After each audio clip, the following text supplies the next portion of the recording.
Hi, we got Daryl here from Funk, and he's going to show us a couple bikes. What we got here? Yeah.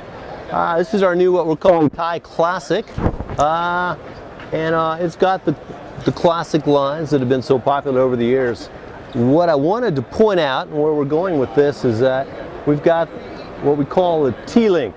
So effectively, the whole seat stay section is actually a leaf spring. A spring.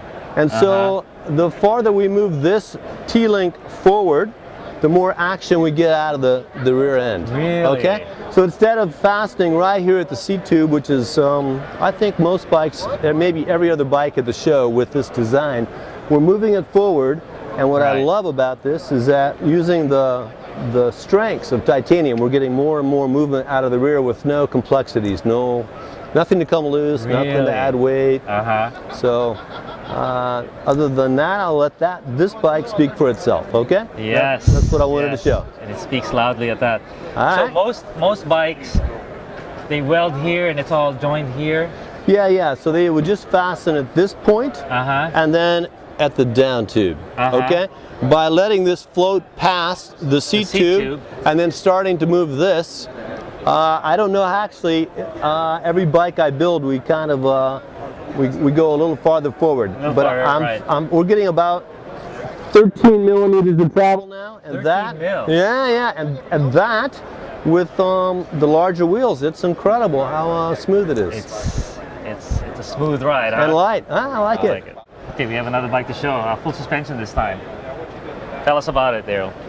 Okay, this is our La Ruta after the adventure race in Costa Rica. I've been doing this design now going on, it's around 8 years. It's been through about 13 iterations. We had linkage up here, liked it, but it added complexity that after we built subsequent prototypes, we actually went away from linkage. A lot of people ask me why I don't have it and then I should add it. We actually, in just the whole minimalism thing, have done away. Einstein said everything should be as simple as possible. That's right. But no simpler, right? Okay, man. So we like it. I think the carbon boys are getting close, but we've got a carbon version of this that we'll introduce at Sea Otter.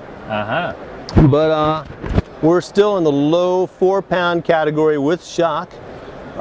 So build out weights can be 21 and a half, high 21 pounds. So the Niner wheel with 80 millimeters of rear wheel travel, it's a great ride.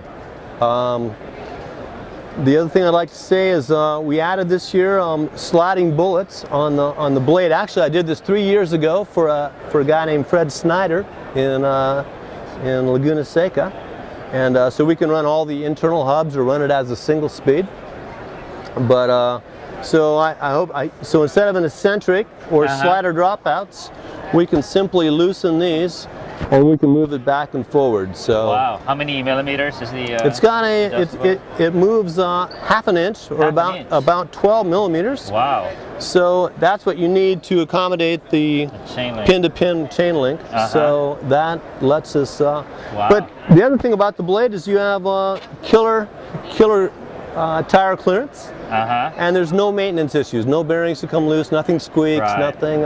So in the 7-8 years we've been doing this, I've had almost zero failure. We have 15 guys on our race team in Colorado, and they pound on it every weekend. So I get a lot of questions at the show. Is it sturdy? Yeah. How long does it last? And, how long does it last? Yeah. As long as you want it to.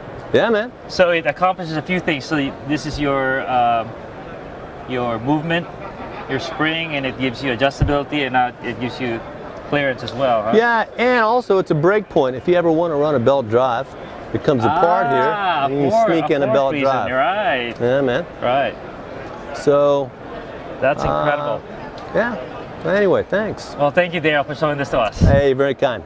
Thank you, sir.